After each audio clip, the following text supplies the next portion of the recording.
Good evening, Chicago. Welcome back in to Chi-Town Weekly here on IE Sports Radio, your direct feed for all that is sports. So much to get through tonight. We've got returning players everywhere around Chicago. We've got long-awaited free agent signings. We've got legends getting their numbers retired. We've got other legends coming back wearing enemy clothes, but we love them anyway. And, oh yeah, there's this little thing called the NFL Scouting Combine that starts up this week. All kinds of things going on to keep us busy and keep us active. We will get you caught up on all of it right here. Do not go anywhere. This is Chi-Town Weekly. Let's go.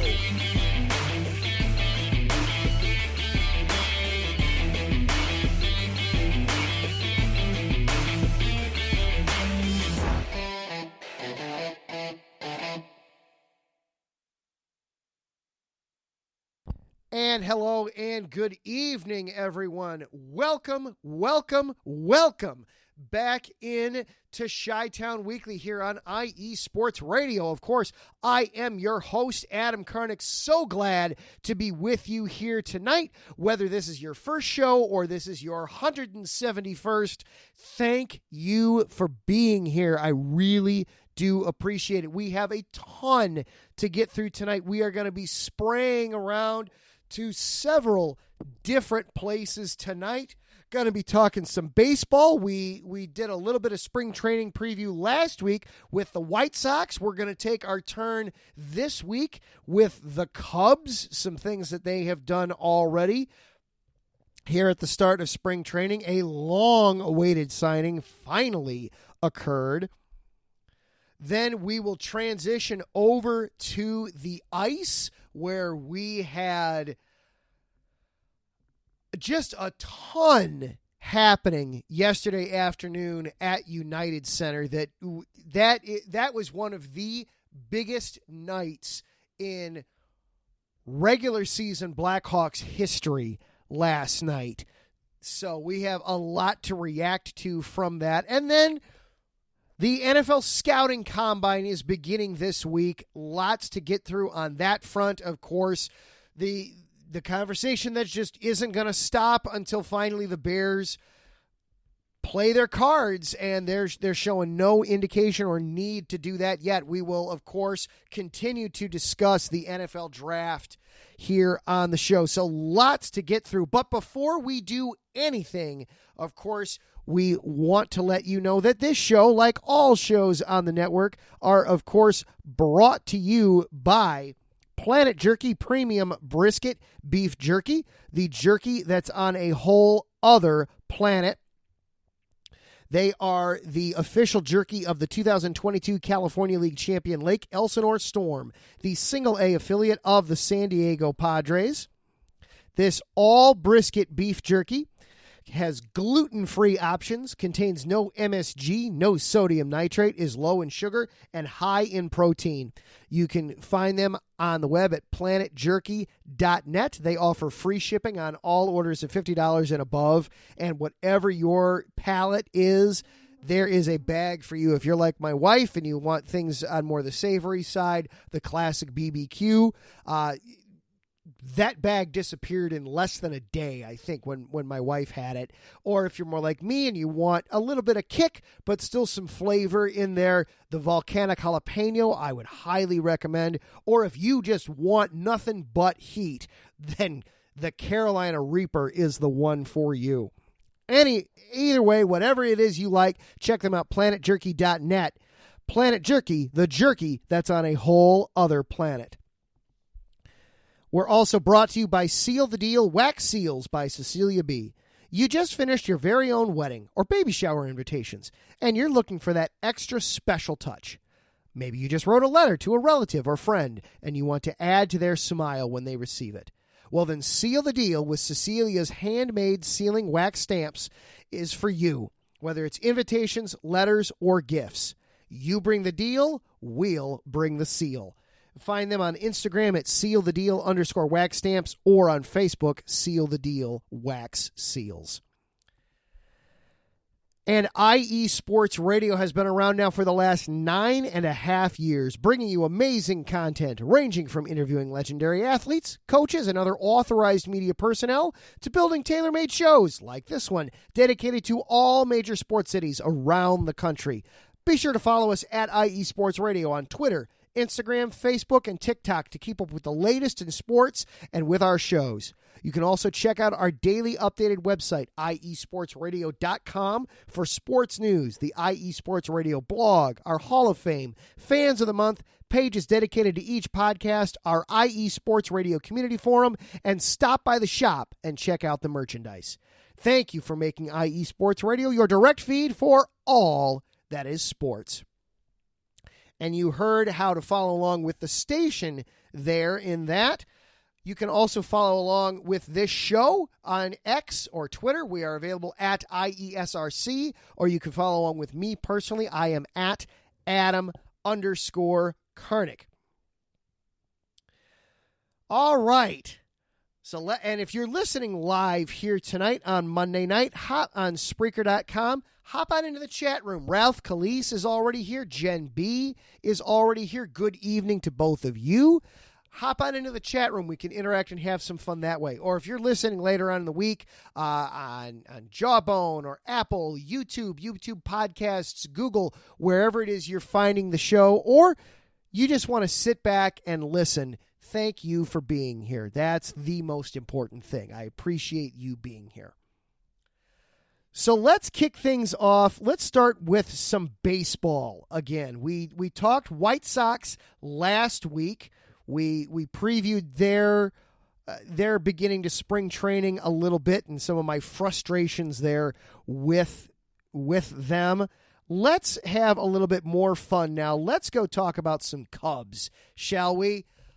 I asked the question at the end of last episode, and thank goodness they finally answered it. Cody Bellinger is back. I do not understand what took so long. Well, really, I do understand what took so long. The Cubs and the agent Scott Boras were just simply at loggerheads. And this is one of the things that infuriates and frustrates me so much about baseball is the way that these things are handled, whether it's the agent continuing to hold out for money that their client clearly is not going to get simply because he's the agent, or if teams are continually pretending to cry, poor, we don't have any money. We can't possibly pay any money out to these players. How are we going to feed our families anymore? And then you ask them to open up the books and, oh, well, you just have to take it on our words that we're broke. Why would we lie about such a thing? I don't know. Maybe because, you're billionaires. Why else? What more reason do I need? But anyway, finally, it came to a close. It came to an end. Cody Bellinger signed on with the Cubs as everybody expected that he would. I was describing it with a coworker today as none of the other teams were even wanting to begin because it was, look, we know you're in love with that girl over there. We're not trying. No, we're not going to try to play this game. We're not going to be the other person in this relationship. We all understand what this is here. You just go sign with them and it'll all work out great. And finally they got around to doing that. They got everything organized and set up and finalized, and they got it all taken care of. Finally. And so now let's look at the deal itself first of all. It's officially a 3-year, $80 million deal for Cody Bellinger to come back to the Cubs. It's, in reality, though, basically what he signed were 3 one-year deals all individually, because he has an opt-out after 2024 and 2025. So if he wants to turn around and try to go the free agent route yet again, that's available for him at the end of next year or the following season. It's $80 million fully guaranteed, assuming he stays into it. He gets $30 million in 2024, $30 million in 2025, and then just $20 million in 2026. There's no way, barring catastrophic injury, that he's going to play in 2026 for $20 million.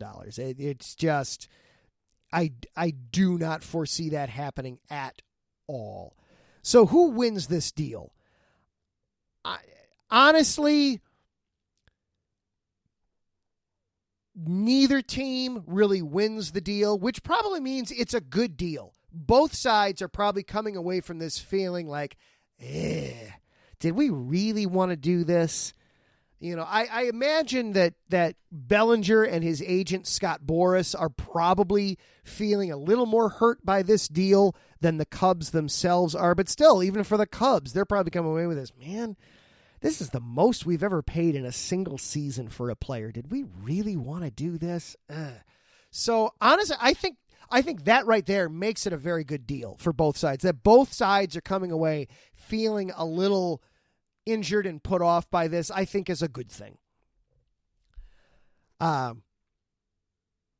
For Bellinger, he had an option last year that he could have opted in and stayed with the Cubs, not entered free agency, and he would have been paid $25 million for this season. He got himself a little bit of a raise off of that. He got an extra $5 million. So it turned out to be good for him.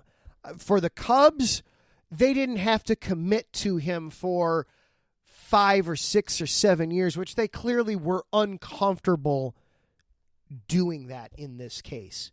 So they get a win there. It cost them maybe a little bit more money than they wanted to. Bellinger had to give up a couple more years, so it's probably not the total dollar amount that Bellinger was looking for.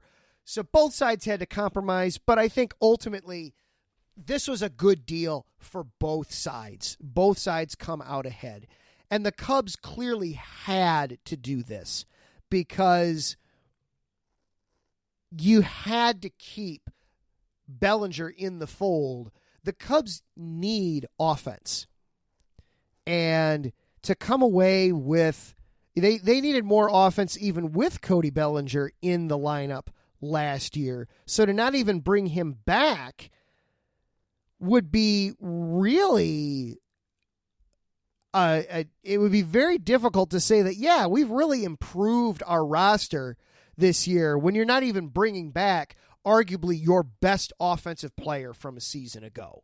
It would be really difficult to say that you improved the team as a whole. So what does this mean now for the 2024 Chicago Cubs? First of all, some reports that I heard this morning and some things that I listened to this morning as I was getting ready for the episode, the Cubs are probably done shopping in the immediate future. There's still some high grade free agents out there. Matt Chapman, a solid third baseman, is still out there. You still have Snell, former Cy Young winner, out there at pitcher, still available. You've got some high quality players out there. The Cubs, though, are basically right at the competitive balance tax or the luxury tax, or let's face it, it's the salary cap for Major League Baseball. They're right at it. So don't expect a whole lot more from this in the form of free agency going forward for this team. If they make any moves, it'll probably be in the trade market at this point until we get into the season a little bit. So Bellinger plays, obviously last year played center field and first base. So what's that going to mean for the Cubs roster this year? Because you had Pete Crow Armstrong, that was a highly regarded, highly anticipated prospect that came up last year and played the last few weeks of the season. You would have thought that he would be a shoo-in for center field. Now that you have Cody Bellinger back, what does that mean for Pete Crow Armstrong? How about at first base? The Cubs have a couple of young prospects there, including Matt Shaw, who they just drafted a year ago and is experiencing his first time in spring training. They also have the prospect that they just acquired from the Dodgers here recently that you're thinking could be the regular everyday first baseman going forward, Michael Busch there at first base. So what does this mean for the roster? I think right now I would expect that Cody Bellinger would be your starting center fielder right now anyway. And they might occasionally use him at first base. They've also got Patrick Wisdom that they can still use at first base to spell a little bit there from time to time if they need. I did hear an argument that Pete Crow Armstrong, he's still the best defensive center fielder that they have. So it would make sense in all the world to keep him at the major league roster so that you have that. As Mike Pat asks in the chat room, do they have any corner outfield spots open? No. Ian Happ and Seiya Suzuki are firmly entrenched in both left field and right field. There is no corner outfield spot available for either Bellinger or Pete Crow Armstrong. You have Ian Happ, who won a Gold Glove in left field, and you have Seiya Suzuki, who is one of the, I don't necessarily want to say power bats in the lineup, but has got a little bit more pop in his bat than some of the others. You're not gonna bench Suzuki for Pete Crow Armstrong, because the concern with Pete Crow Armstrong at this point, obviously it was very limited exposure last season, but in 14 at-bats, he had 0 hits. So you're needing to get some offense out of Pete Crow Armstrong. I would not be surprised. I understand the thinking of, well, keep PCA up there at the major league roster and then use him as a defensive replacement in the 7th inning or later. You know, once you get through Bellinger's time in the order, you can then move him to first and put Pete Crow Armstrong into center field. And at the most, PCA is only going to bat one time. That to me makes sense in August or September. That makes less sense to me in April. I don't want to diminish the importance of April games. You play 162 games, they all count. At the end of the day, if you lose the division by 3 games and you go, man, that stretch in mid-April or early April when we lost 2 or 3 games in a row and we had a lead, we had some leads late and couldn't hang on to them. Man, it would have been nice to have a little bit better defense in the outfield. I don't disagree with that assessment, but I don't think you go into the season with that concern. I think in March and April, you're saying, you know what? Let's keep Pete Crow Armstrong let's send him back to Iowa.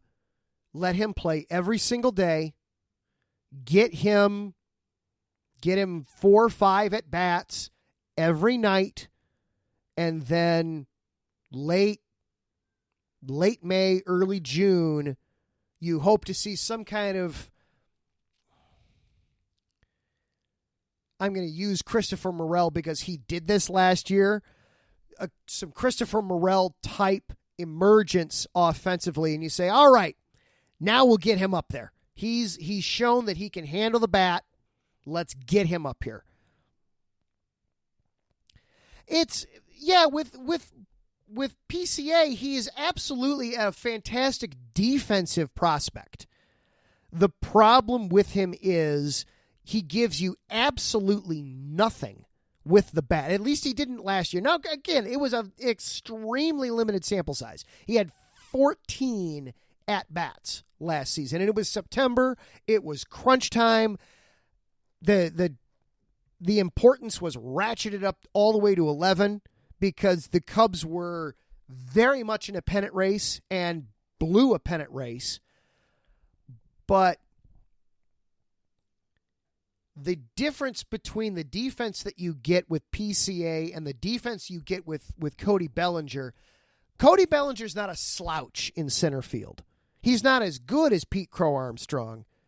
He can't make those sensational grabs that we saw especially out in Colorado. Oh my goodness. He made some insane catches last season. Bellinger's maybe not necessarily going to make those, but Bellinger's going to hit 30 home runs this season. Bellinger's going to bring in 100 RBIs. Pete Crow Armstrong's not going to give you that. Pete Crow Armstrong might give you a dozen home runs. He might get 60 RBIs. He might hit 240. He's just, right now, the bat is such a big question. Bellinger hit over 300 a season ago. Pete Crow Armstrong had no batting average. So that's what if Pete Crow Armstrong wants to make this club out of spring training, he's going to have an incredibly impressive spring as far as the offense is concerned, because the defense is there. The offense has got to show up a little bit. So that's what I think we'll see there. We've got to see as we get into spring training a little bit. But at least Bellinger is finally back. Bellinger's not the only guy who is back, though. The United Center last night, my goodness, there were sports dignitaries. You could not shake a stick last night without hitting somebody famous at United Center last night. That was one of the biggest regular season nights that I think you will ever see in Blackhawks history. We have got to discuss that on the other side of this break. You are listening to Chi-Town Weekly here on IE Sports Radio, your direct feed for all that is sports. We will be right back after this.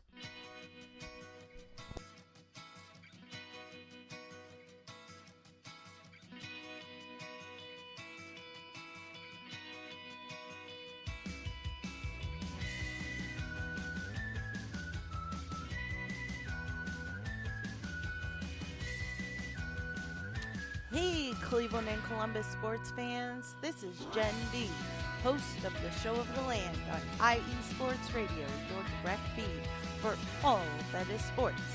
If you love Cleveland and Columbus sports like I do, be sure to tune in live to the Show of the Land on Tuesdays, where we will cover the Cleveland Browns, Cavs, Guardians, and Monsters. We will also talk about the Columbus Blue Jackets, Crew, Fury, and of course, the Ohio State Buckeyes. We'll also cover other colleges in the area like Akron, Kent State, Cleveland State, Mount Union, John Carroll, Baldwin Wallace, Youngstown State, among others. So like I said, if you love Cleveland and Columbus sports like I do, be sure to tune in Tuesdays to the Show of the Land with Jen B on IE Sports Radio, your direct feed for all that is sports.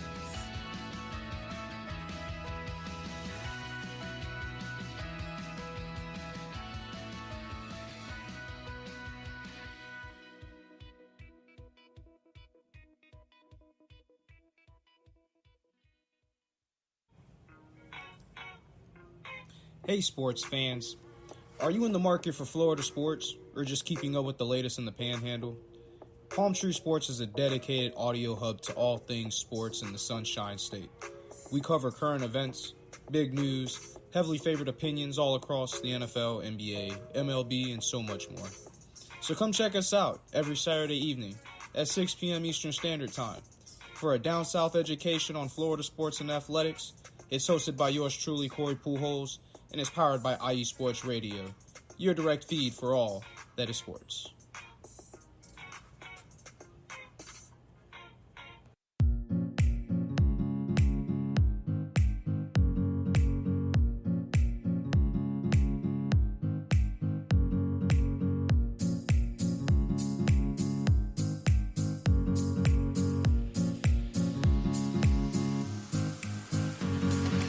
Hey there, sports fans. Are you looking for a sports show that maybe isn't 100% about sports? Then you might want to check out the Sports Couple Perspectives right here on IE Sports Radio, your direct feed for all that is sports. Most sports shows cover only scores and stats, and while we're not opposed to that, we dig a little deeper into sports issues and some of the hottest topics in athletics. In addition to sports, we take a journey through my neck of the woods, pop culture, with movie reviews of both sports and non-sports films. Speaking of pop culture, make sure to participate in our game nights, where we quiz each other on our specialties, and you, the listeners, can win IE Sports Radio apparel. We always have a great time learning more about each other's worlds, one show at a time. So join us each week on the Sports Couple Perspectives, right here on IE Sports Radio, your direct feed for all that is sports.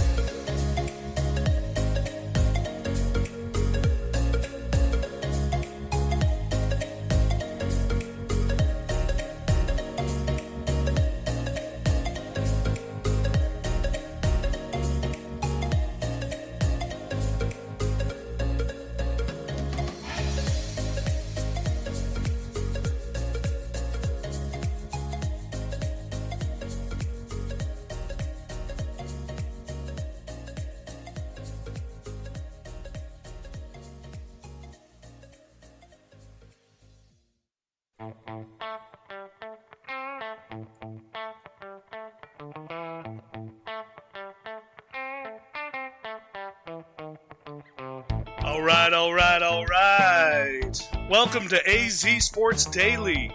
I'm your host, Kiernan Daly, bringing the heat to Arizona sports. There's no discrimination here. We're going to talk about every sports team, professional and college. The show is all about you, the listener. I'm here to entertain you. Are you not entertained? Is this not why you are here? It's going to be fun, high energy. You may not agree with what I say. That's okay.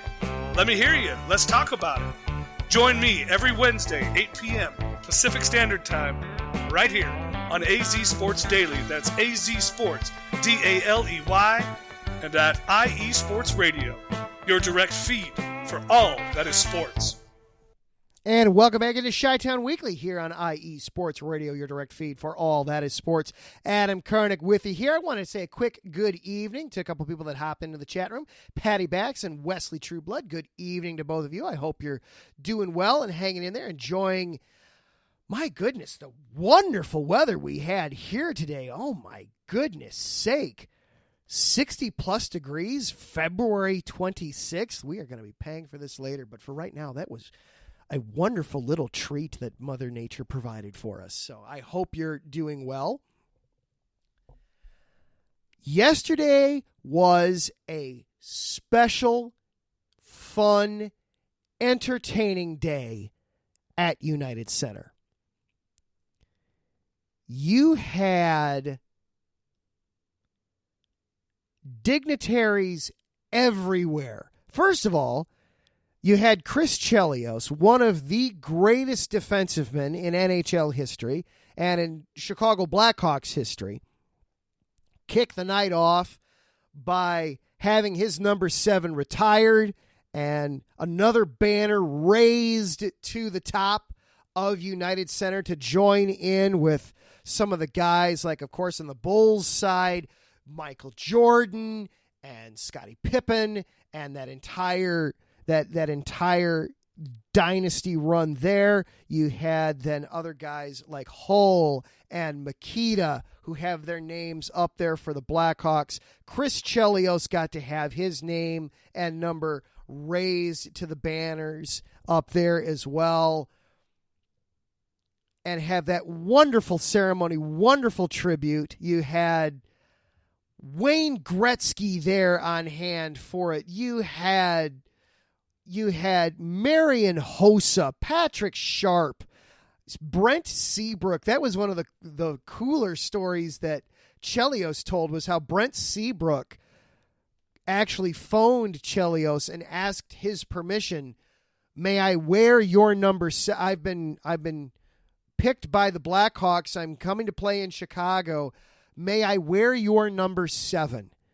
And Chelios' response was, I don't know who the hell this kid is. Sure, go for it. And then Seabrook just continues the lineage of terrific defensive play on the back end and does something that unfortunately Chelios couldn't do, and help bring a championship to the Blackhawks. In fact, Seabrook was part of all 3 of those Stanley Cup runs. So you had that kicking off. And then,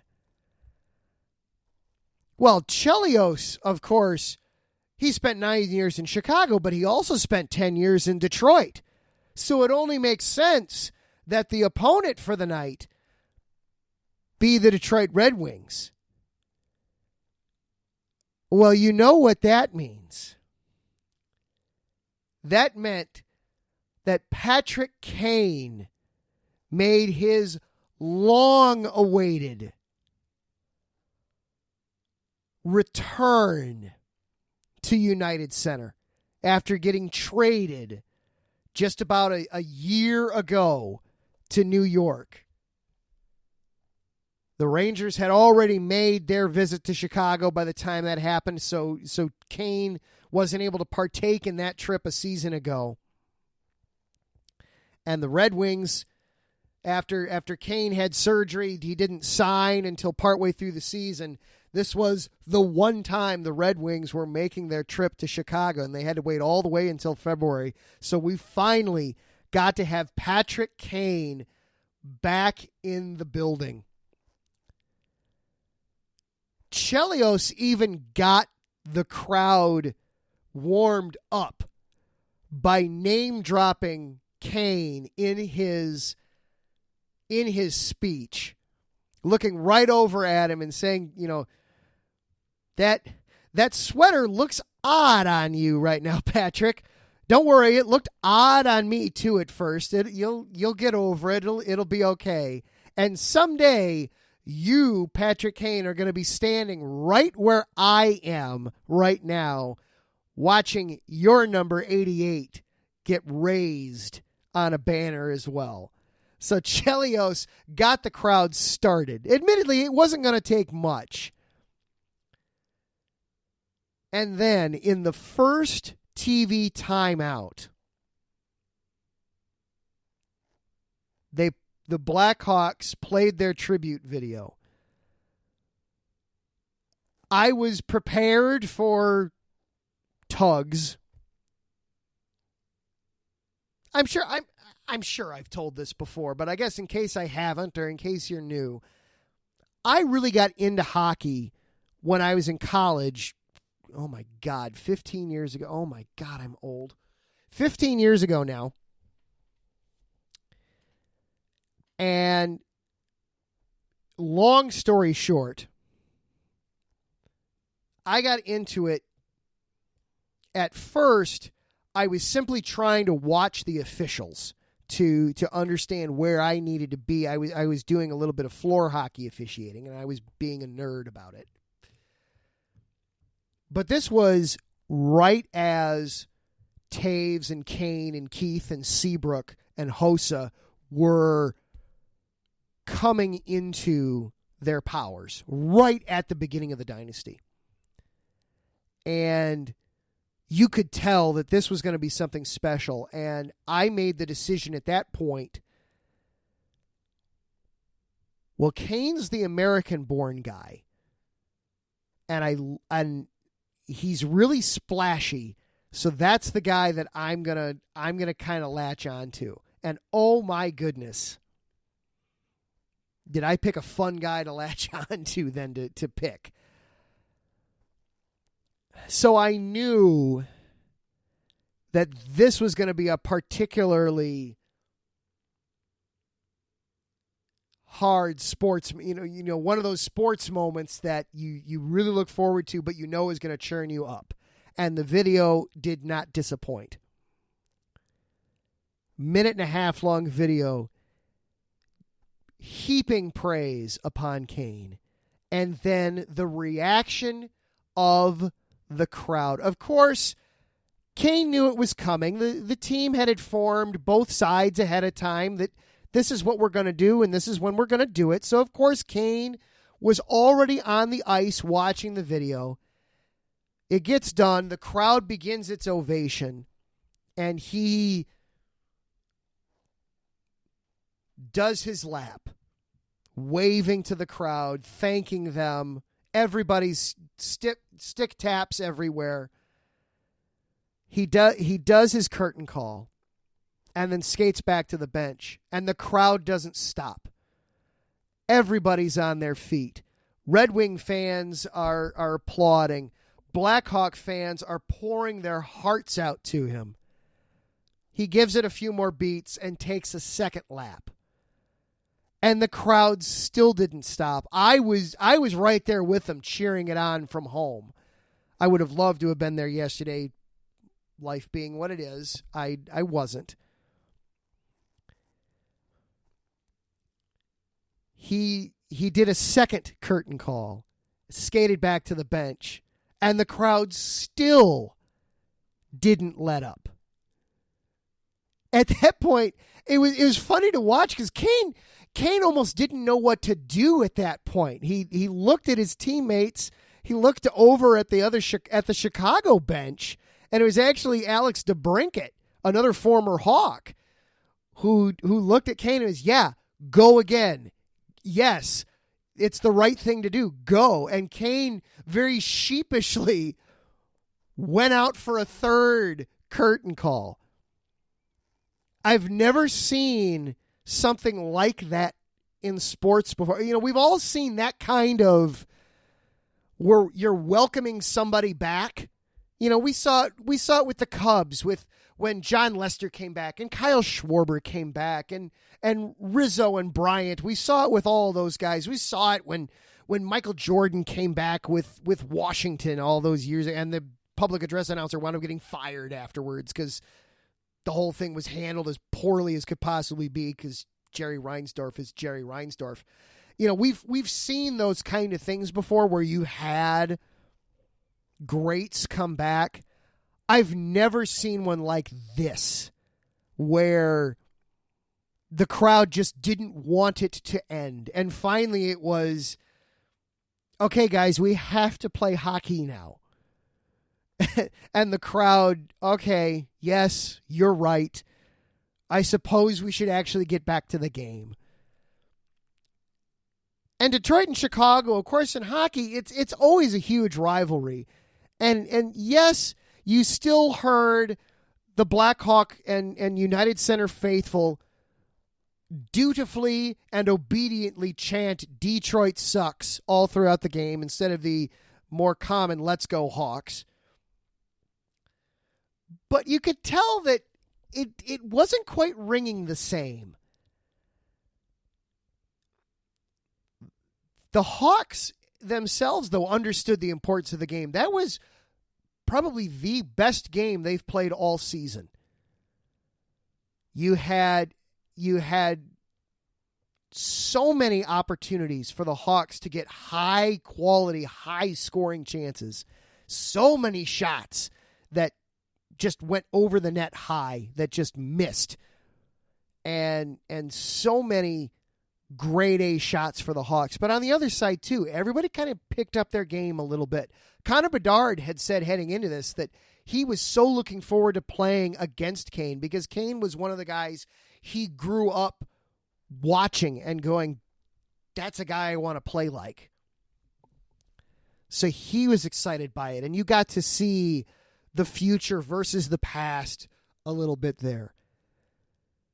And it looked like the Hawks were going to win it, up 2-1 when Alex DeBrincat, the other former Hawk on the Red Wings, tied it late in regulation. But you still got to overtime. And then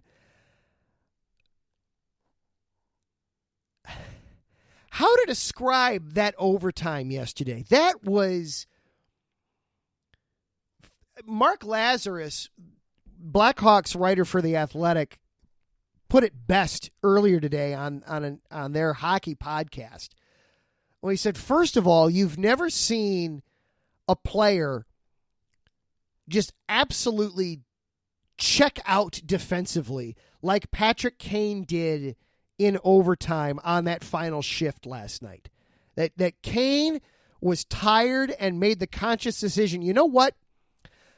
Either Seth Jones is going to score here and the game is going to be over, or we're going to get the puck back and I'm going to end it.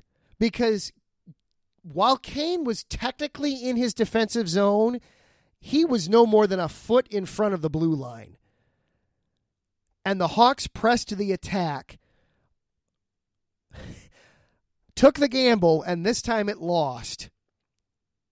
And then Alex DeBrincat gets the puck and sees Patrick Kane's already at center ice without anybody within 20 feet of him. The puck made it to Kane, and everybody knew what was about to happen. Patrick Kane on a breakaway in overtime. Peter Mrazek, I'm sorry, sir. You don't stand a chance on this one. And Kane got to skate down. He even got to do his patented shootout slowdown. He couldn't do exactly what he always does, but he was able to do a variation and version of it, where he got to slow down, put on a couple of dekes, and then roof one over Mrazek's glove into the net. It's the only time, I think, in Blackhawks history that Blackhawks fans were okay with the Red Wings winning the game. That was the most wild and bizarre way to experience a Blackhawks loss. And then Kane went into his Showtime celebration. It was as if he was a Blackhawk again, and United Center was applauding it. And I have yet to see any Blackhawks fans say, you know what? I was upset by that. How dare he? Everybody, myself included, was, yeah, this is okay. We're all right with this. And yeah, as Patty points out, Patrick Kane is, of course, a Buffalo native. I honestly, there was a part of me that thought Patrick Kane would wind up in Buffalo this season. There was very much a part of me that thought at one point that that's where he was going to go, that he was going to sign with his hometown team. He wound up making what was probably for him the right decision in signing with Alex DeBrincat in the Red Wing. You know, Alex DeBrincat has been the player throughout Kane's career that he's, outside of Jonathan Taves, Alex DeBrincat is the guy he's had the most success with. And so they made all the sense in the world to go sign with DeBrincat. But that was a special night last night. You had Wayne Gretzky. I already mentioned some of the names. Wayne Gretzky was there. Of course, Chris Chelios, Marian Hossa, Patrick Sharp, Brent Seabrook, Duncan Keith was there. Brett Hull was there. Theo Epstein was there. Dale Talon, who drafted Patrick Kane, was there in the building last night. So many. Eddie Vedder from Pearl Jam, who's friends with Chris Chelios, amongst I think every sports player in Chicago, was there. It was a party last night, and we got to see Showtime. Yeah, Showtime is playing in the wrong city and wearing the wrong colors, but last night that was okay. We are going to take one more quick break. I promise this break is going to be quick. And then we're going to talk some NFL because the scouting combine is beginning this week down in Indianapolis. So, of course, the Bears still own the number one pick. They are still the center of attention there in the NFL world. So we're going to talk about it. We're going to take one more break and then dive into some NFL. You are listening to Chi-Town Weekly here on IE Sports Radio, your direct feed for all that is sports.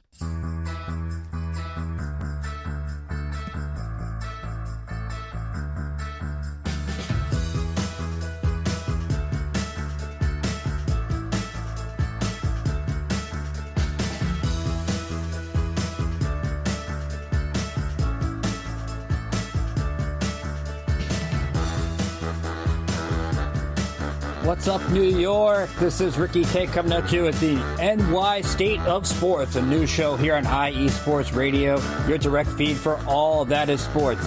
Listen to me every Thursday afternoon as we bring you the latest takes on the Yankees, Mets, Jets, Giants, Knicks, Nets, Rangers, Devils, and Islanders. Plus, you get some college hoops and what's the local sports events going on in the area. It's a state that never sleeps, so why not get the opinions and sports takes that never sleep? Again, every Thursday, 2 p.m. to the NY State of Sports. We'll see you then.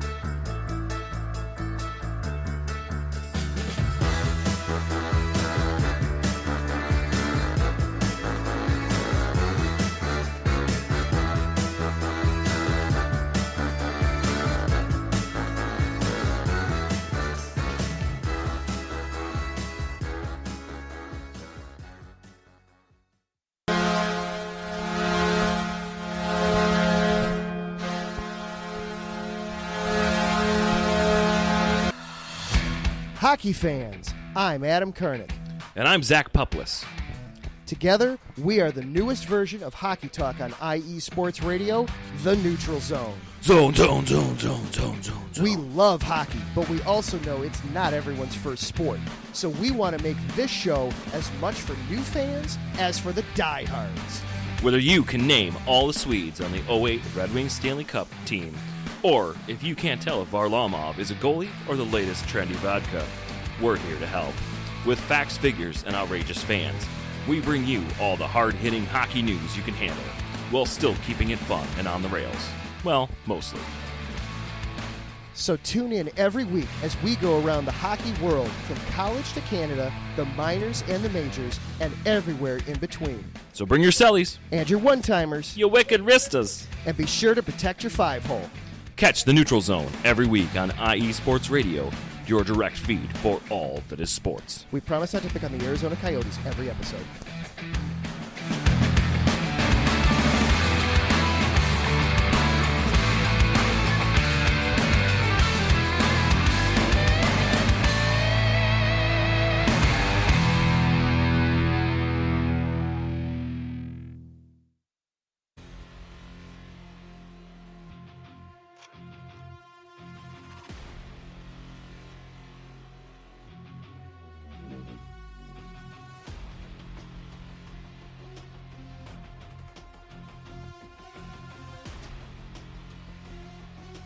What's up, Pittsburgh? This is Ralph DeLeese, the host of the Injury Report on IE Sports Radio, your direct feed for all that is sports. Are you that passionate diehard Steelers, Penguins, Pirates, or just a Pittsburgh sports fan? Then please join me on the Injury Report every Tuesday on IE Sports Radio, the direct feed for all that is sports. and I will update you on all that's black and gold and have you telling your Pittsburgh fans and friends what's up with Pittsburgh sports. Tune in Tuesday with me, Ralph Calise, the Injury Report on IE Sports Radio, your direct feed for all that is sports. Let's go!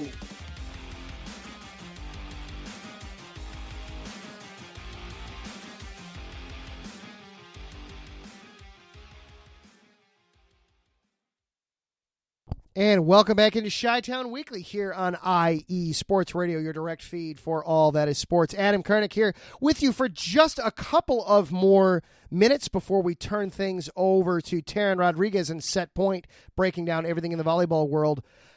We can't do a show without talking about the NFL offseason because the Bears still own the number 1 overall pick, and that's the NFL world. While they're descending upon Indianapolis right now, and everybody's currently having their steak dinner at the big steakhouse there in Indianapolis, the NFL offseason still runs through Chicago. You've got the Bears own the number 1 overall pick, plus the 9th overall pick in the first round. As the prospects are descending upon Indy and the teams and media are already in Indianapolis, I wanted to do a little bit of stage setting here about what to expect, at least what I am looking to expect out of this week.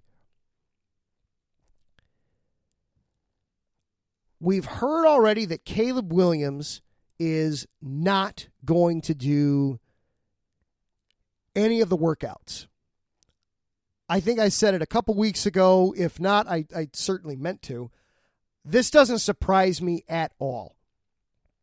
There's nothing that Caleb Williams can prove in these workouts that will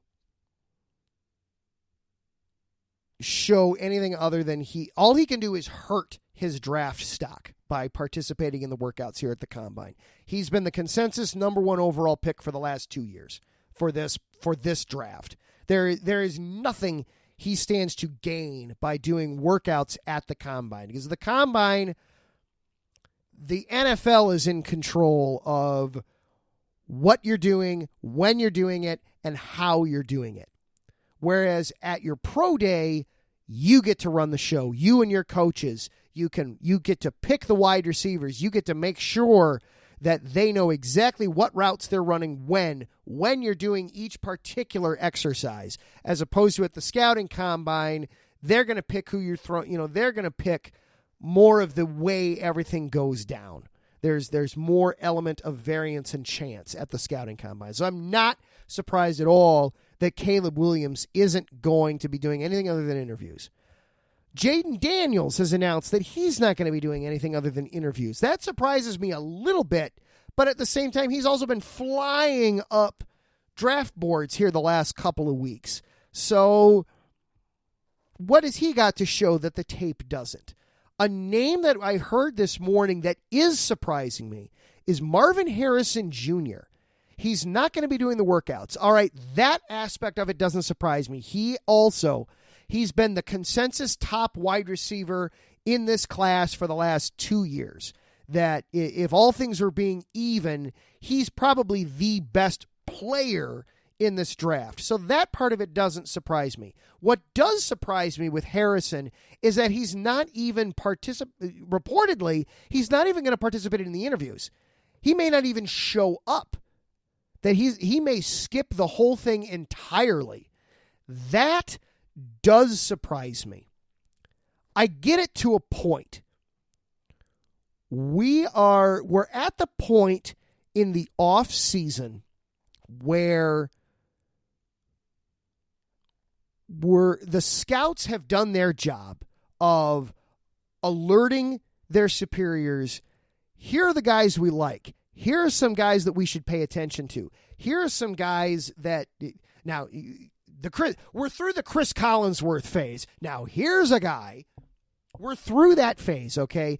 Now everybody has their lists compiled of who they want to check out. Now, the mission objective at this point is to figure out why you shouldn't take this guy. The objective at this point is to break all of these guys. If not physically, then mentally. Make these guys what the general managers and the front office personnel and the owners, all the people that are there, the coordinators and coaches, it is their job at this point to push these guys to the limit to try and break them. Is it fair? No. Is it how it works? Yes. So on the one hand, I get it that for Harrison, all that can happen for him at this point is bad. So why even play the game? Why even show up? But on the flip side, not participating, not playing, throws up red flags of its own. Oh gosh, he doesn't want to talk to us? How dare he? How egotistically centric, oh my goodness. What is wrong with, how dare he not want to speak with us? That's what the general managers and the coaches will be saying is, well, if he doesn't want us, we don't want him. Ting goes the red flag. The other thing that I've noticed is you're starting, like guys like Caleb Williams and Marvin Harrison, both of them right now don't have agent representation. And some of that could be for money reasons, but I think some of that is also naive and foolish. Yes, everybody gets wrapped up in, all right, the agent is there to negotiate your deal, and for rookies anymore, it's a calculated, here's what you're going to make. You can't make any more or less than, because it's slotted. But that's only the most forward-facing part of what an agent does. An agent also works to prepare you for the combine, for the draft. The agents basically, look, you've never done this before. I've got 50 clients that have all been through this, and I've helped them get there. I can help you get through this to make you look as good as possible, to put on as good of an interview or as good of an audition as you possibly can for this. Because make no mistake, this is a week-long job interview, and it's the biggest job interview of your life. And I think Harrison is making a mistake if he truly does not show up. I understand where he's coming from with the thinking of, well, there's nothing I can do to help myself. All I can do is hurt myself. They're all going to come to my pro day anyway. I will catch them all then. But these guys are officially at this point looking for a reason to not draft you. Don't give them. Don't gift wrap a reason for them to doubt you. I don't know that it'll necessarily get to the point where teams will scratch him off their list entirely. But man, you don't even want to give them a reason to doubt. They're sharks with blood in the water, and you put even just one drop of something that might possibly be blood, and they are going to feast upon it. And that's where you're going to see all the rumors and all of a sudden Roma Dunza's really flying up everybody's draft board. Boy, all of a sudden Malik Neighbors is looking really good to everybody. All of a sudden, wow, I never would have thought of this guy in this light before, but now, Because also remember, and I don't think that this should matter, but also remember that Harrison sat out the bowl game too. And again, I think that was the right decision. I'm not going to fault him for doing that. But this would now be two major events that he said, you know what? I don't need to do this. This isn't worth my time, guys. You've got to be careful with these guys. Don't play that. Don't hate the player, hate the game. Hate the game all you want, but you have to play it still to some extent. One last nugget that I'm going to leave you with on the draft combine, and then that's going to do it for tonight. Personally, I am always leery and wary of guys that at the end of the college football that between the end of the college football season and a month before the draft starts suddenly have exploded up the draft boards, where they went from being a fringe first rounder to this is a top 10, you can't miss him kind of a guy. Or Christian Ponder will always be a huge one for this, whereas this is a third-round talent going in the top 15. Or more recently, Zach Wilson, where Zach Wilson went from being who the hell is that, to the Jets couldn't let him get away at 2 overall because they had to have him, because they fell in love with his pro day. I am always cautious around guys that suddenly explode up the draft board between the end of January and the beginning of April. So keep that in mind as we're getting ready to go through this week. That is all I have for you tonight. Whew! That was a lot. I'm talkative. It's a good thing I have a microphone and a podcast station in front of me. Otherwise, that would really get me in trouble. Thank you to our sponsors. Once again, Planet Jerky Premium Brisket Beef Jerky. Check them out, planetjerky.net. Free shipping on all orders of $50 or above. You can also find them on Instagram at Planet Jerky, the jerky that's on a whole other planet. And to Seal the Deal Wax Seals with Cecilia B. You find them on Instagram as well at Seal the Deal _wax stamps, or on Facebook, Seal the Deal Wax Seals. Thank you to Larry B., the czar and overlord of all things IE Sports Radio. Thank you for all the hard work you put in behind the scenes, sir. Thank you to everybody in the chat room tonight. Mike Peck, Wesley Trueblood, Patty Bax, Cale Henderson hopping into the chat room there for a little bit. Jen B., Ralph Calise, thank you to everybody in the chat room. Made it fun, made it interactive. I enjoyed seeing you guys in there. Finally, thank you for coming and listening. Whether it was live here tonight on Monday night on Spreaker, or whether you're listening to the show on iHeartRadio, Spotify, Google Podcasts, CastBox, Podchaser, YouTube, thank you for being here. I really appreciate it. Like what you heard? Share the show. Let other people know, hey, this guy talks a lot of different Chicago sports. Whatever your flavor, he's got something for you. Didn't like the show? Reach out to me at Adam_Carnick on Twitter, or at IESRC. Let's talk, let's interact, let's have some fun. I hope you come back. I really, really do. Until next week, have a great time, everybody. We will see you next week. For IE Sports Radio, I am Adam Carnick. Have a good one.